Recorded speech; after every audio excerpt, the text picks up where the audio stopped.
বুঝতে পারবো যে ইসলামের ভিতরে এত স্বাদ, ইসলামের মধ্যে এত শান্তি। জোরে কথা ঠিক কিনা? কারণ হলো আমরা ইসলামের ভিতরে ঢুকতে পারি নাই। আমরা আজকে হলো ইসলামের বাইরে দিয়ে শান্তি কেমনে পাবো? আমরা শান্তি পেতে চাই। ইসলাম যে শান্তির ধর্ম, উদখুলু ফিস-সিলমি কাফা। গোটা পরিবার সহ ইসলামের মধ্যে পুরোপুরি দাখিল হওয়া লাগবে, তাহলে ইসলামের শান্তি পাবো, ইসলামের স্বাদ পাবো। জোরে কথা ঠিক কিনা? এই বাস্তব জীবনের সত্য কিনা আমি জানি না। আমরা আজকে দুনিয়াতে আসার পরে এই দুনিয়ার প্রেমে পড়ে আখিরাতকে কিন্তু ভুলে গেছি। জোরে কথা ঠিক কিনা? বলেছে কি জানো? এই তুচ্ছ দুনিয়ার ভয় পড়ে, এই তুচ্ছ দুনিয়ার প্রেমে পড়ে পাগল হয়ো না। আমি আল্লাহ তোমাদের জন্য সুন্দর আখিরাত বানায় রাখছি। সুন্দর আখিরাত কি জানো? সুন্দর আখিরাত হলো এটা যখন আল্লাহ আমাকে তোমাকে বেহেশতে দিবে। বুড়া মানুষ কিন্তু বেহেশতে যেতে পারবে না, দাঁত ভাঙা মানুষ কিন্তু বেহেশতে যেতে পারবে না, কালো মানুষ কিন্তু বেহেশতে যেতে পারবে না, দাঁত উঁচা ল্যাংড়া এরা কিন্তু বেহেশতে যেতে পারবে না, নারী মানুষ কিন্তু বেহেশতে যেতে পারবে না। যারা নারী হয়েছে রাগ করে না, যারা কালো আসতো রাগ করে না। হুজুর কি আসতো? আমি কালো আমি বেহেশতে যেতে পারবো না। না না, কালো মানুষ তুমি বেহেশতে যেতে পারবে না, ল্যাংড়া মানুষ বেহেশতে যেতে পারবে না, ফর্সা মানুষ বেহেশতে যেতে পারবে না।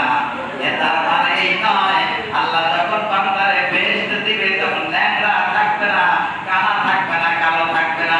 ও সুন্দর বানায়া 25 বছরের যুবক বানায়া ইউসুফ নবীর মতো সুন্দর চেহারা দান করে, দাউদ আলাইহিস সালাম নবীর মতো কণ্ঠ দিয়া, আদম আলাইহিস সালামের মতো উচ্চতা দান করে বান্দারে বেহেশতে দিবে। যেরকম সুবহানাল্লাহ। এই বেহেশতের ভিতরে নিম্ন স্তরে যারা যাবে, তাদের মধ্যে নিম্ন স্তরে যারা বেহেশতে যাবে তাদের সঙ্গে আল্লাহ 70টা করে হুরে গেলেমান দেবে। হুরে গেলেমান কি ছিল? হুরে গেলেমান দিবে। তারা হলো হুরে গেলেমান হলো বেহেশতের মধ্যে আল্লাহ দান করবে। আজকে আমরা সুন্দরী একটা মেয়ে দেখলে পিছন পিছন যাওয়া শুরু করি, এ বাবা কি সুন্দর মেয়ে যাচ্ছে। কিন্তু যুবকেরা মনে রেখো, এই সুন্দর মেয়ে দুনিয়ার কত মানুষ দেখছে, কত মানুষ তারে ধাক্কা দিছে, ঠিক কিনা? আর বেহেশতের মধ্যে বান্দারে ঘুরে গেলে বান দিবেন।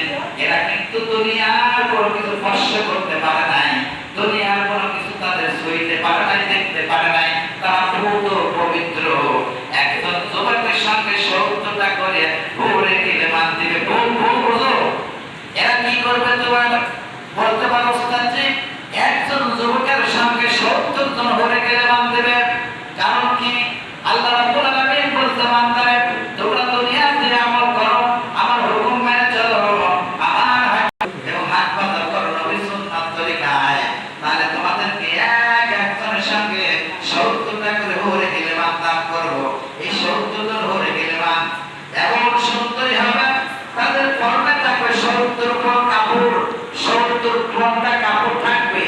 এই 70 ঘন্টা কাপড় পরার পরেও এই কাপড়গুলি এত পাতলা হবে, ওই 70 কাপড়ের ভিতর দিয়ে তাদের সৌন্দর্য উকি মেরে দেখা যাবে। সুবহানাল্লাহ। এরা তোমার পাও টিপবে, এরা তোমার গান টিপবে, তোমাদের গান শোনাবে। আজকে দুনিয়ার গান শুনে তোমরা পাগল হও। এই যুবকেরা বেহেশতে ঘুরে গেলে মান তোমাদের গান শোনাবে। এই দুনিয়ার গান শুনে পাগল হওয়া যাবে না, এই দুনিয়ার গান শুনে তোমাদের মুগ্ধ হওয়া যাবে না। বাস্তবে আল্লাহ আমাদের যখন বেহেশতে দিবে, আমি তো ঘুরে গেলে আমার গান শুনবো। তারা দেশে দেশে হেরে ধরে গান গাইবে। দুনিয়ার নাটক ফাটক এই যে কত মানুষ দেখতে আসে, পুরা মানুষগুলো নাটকের সামনে কেমনে বসে থাকে, আমার দুঃখ লাগে।